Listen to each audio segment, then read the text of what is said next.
इंसान कभी नहीं थक सकता, कभी नहीं अपने आप को मायूस या कभी भी नकारा महसूस करेगा, अगर उसका मन जो है वो शांत है और मन उसका एनर्जेटिक है। मन थकता है, शरीर नहीं थकता। मन मायूस होता है, मन ही आपको डिसअपॉइंट करता है, मन ही आपको जो भी लाइफ में किसी भी काम को करने से रोकता है। मन ही आपकी सभी कार्य, आपकी एक्टिविटीज़ का अगुवाही करता है। अब सवाल ये उठता है कि जैसे हम अपने शरीर का पूरा जो भरपूर पोषण देते हैं, उसको हम हर तरीके से ट्रेन करते हैं, मेंटेन करते हैं। अगर उस तरीके से अगर हम अपने मन की ट्रेनिंग करना शुरू कर दें, मन की ट्रेनिंग में क्या आता है, जैसे हम अपने आचरण में अच्छी चीज़ें, अच्छी आदतें डाल लेते हैं। जैसे हम किसी की चुगली नहीं करते हैं, चोरी नहीं करते हैं, झूठ नहीं बोलते हैं, व्यभिचार नहीं करते हैं। नशीली पदार्थों का सेवन करना ना करना ये एक बुरी आदत में है, लेकिन कुछ कुछ लोगों को हैबिट होती है थोड़ा सा एज ए दवा के तौर पे, तो वो अलग विषय है। और हम ईर्ष्या नहीं करते हैं, द्वेष नहीं करते हैं, बदले की भावना में नहीं रहते हैं, उलझे हुए नहीं रहते हैं, तो ये मन के आहार हैं। शरीर को ही फुला लेना, बहुत ज़्यादा अपने आप को शारीरिक तौर पे मजबूत करना, एक्टिव होने का कोई बेस नहीं है, याद रखना। ऐसा नहीं है कि आपने बहुत ज़्यादा अपने आप को बॉडी बिल्डिंग बना के शरीर को मजबूत कर लिया है तो आप एक्टिव और बहुत ज़्यादा हमेशा एनर्जेटिक रहेंगे। नहीं, मन है, मन थकता है।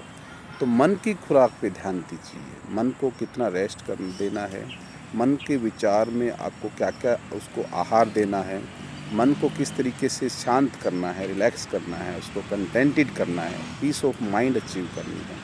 क्योंकि अल्टीमेटली हम देखते हैं कि आदमी कितने से बड़ा ख़तरनाक या कितने से चैलेंजिंग टास्क को भी कर लेता है, अगर उसका मन उसको करने में उसको अगर कहता है या उसको परमिशन देता है या उसके लिए तैयार होता है, तो बड़ी बड़ी चुनौतियाँ, बड़ी बड़ी उपलब्धियाँ आदमी अपने मन के अच्छे और मजबूत दृढ़ निश्चय से ही उपलब्ध कर पाया है।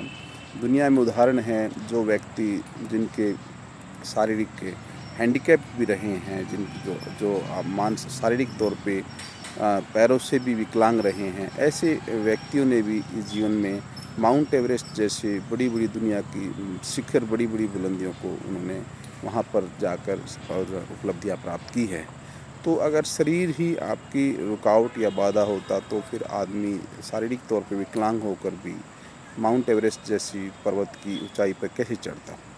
उसके अलावा ऐसे हज़ारों उदाहरण देखेंगे आप जहां मन आपको किसी काम को करने के लिए हज़ारों मील या सैकड़ों मील ले जाता है।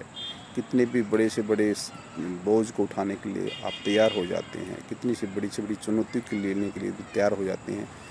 वो अलग बात है कि उसमें आपके मन को कहीं न कहीं खुशी मिलनी चाहिए, मन उसमें खुश होना चाहिए, अपने आप को रिलैक्स फ़ील करना चाहिए। ज़िम्मेदारी और आपके फ़र्ज़ को निभाने का एक एहसास होता है, तो आदमी बड़े से बड़े काम को, बड़े से बड़े टास्क को जो है ना अकम्प्लिश कर देता है। तो मन है जो सारी चीज़ों का, हमारी जो 6 इंद्रियाँ हैं, उन सब 6 इंद्रियों में जैसे जो मन है वो हमारी सबसे मेन इंद्री है। तो उस 5 सेंसेस प्लस माइंड, माइंड को भी ट्रेन करने के लिए आपकी 5 सेंसेस जैसे आपकी आप आँखें हैं, सुनने की आपकी जो है इंद्री है, सूंघने की है, सेंस करने की है, आपकी टच की है, टेस्ट की है, और आपकी अपनी व्यक्ति की जो आपकी दूसरी जो इंद्री होती है। इन सब चीज़ों को हम जब एक्टिव करते हैं, हम जब आँख से देखते हैं, कान से सुनते हैं, नाक से सूंघते हैं, खाना खाते हैं, टेस्ट करते हैं, बॉडी से टच फील करते हैं, गर्म सर्द को हम महसूस करते हैं, तो वो सारी इंद्रियां जब हमारी एक्टिव होती हैं, इन सब की सेंसेशंस माइंड को जाती हैं। ये सारी अल्टीमेटली इनका जो है सिस्टम, रिले सिस्टम, एफरेंट और इफरेंट नर्वस सिस्टम के थ्रू सारे इन एक्टिवेशन का जो है माइंड में आपका इनका एक एक्टिवेशन और उसके अनुसार उसकी कंप्लायंस होती है। तो सभी इंद्रियां आपकी एक्टिव रहती हैं। सभी इंद्रियों को एक्टिव करने के लिए आप डेली प्रयास करते हैं, वही आपकी दिनचर्या का हिस्सा बन जाता है। हम जैसे मनपसंद भोजन करते हैं, मनपसंद हम गीत सुनते हैं, मनपसंद हम किताब पढ़ते हैं, या मनपसंद हम ऐसा काम करते हैं, मनपसंद हम ऐसा लाइफ में ऐसी चीज़ें करते हैं जो हमारे शारीरिक तौर पे हमें मजबूत करके रिलैक्स करता है और मन को मजबूत करता है। तो कुछ तो मन का आचार व्यवहार जो है, जो हमने बताया, जो है ना, ill will, revenge, torpor, language, hatred, anger, ये इस तरीके का जो डिजायर्स, इस तरीके की आपके मन की बाधाएं हैं, ये इनको आप कभी कभी इनका उपवास कीजिए। उपवास सिर्फ भोजन का ही नहीं, लेकिन बुरे विचार का और बुरी किसी भी तरीके की आपकी कोई वाणी है, व्यवहार है, कर्म से आपका जो भी ऐसा चीज़ है, तो उसका भी कभी कभी आपको उस पर त्याग करना चाहिए, उसको छोड़ना चाहिए। अच्छे लाइफ में अच्छी हैबिट्स हमें डेवलप करनी चाहिए। अब देखिए, आदि जीवन तो वैसे ही हमारा जो है ना अच्छा हो जाता है जब हमारा मन जो है रिलैक्स हो जाता है, उलझा हुआ नहीं होता है, और दूसरे के प्रति किसी भी तरीके से हमारा द्वेष का भाव नहीं होता है, उल्टा मैत्री और करुणा का भाव होता है, और दुनिया के सभी के लिए हमारे मन में एक अच्छी करने की फीलिंग पैदा होती है, किसी का सहयोग करने की फीलिंग आती है, किसी की मदद करने की फीलिंग आती है, किसी के साथ खड़ा होने की फीलिंग आती है, भाईचारा स्थापित करने की फीलिंग आती है। ये सब चीज़ें ये मन की उत्पत्ति हैं। मन ही आपकी सभी तरीके की खुशी और दुख की जो है खेती का एक बेस है।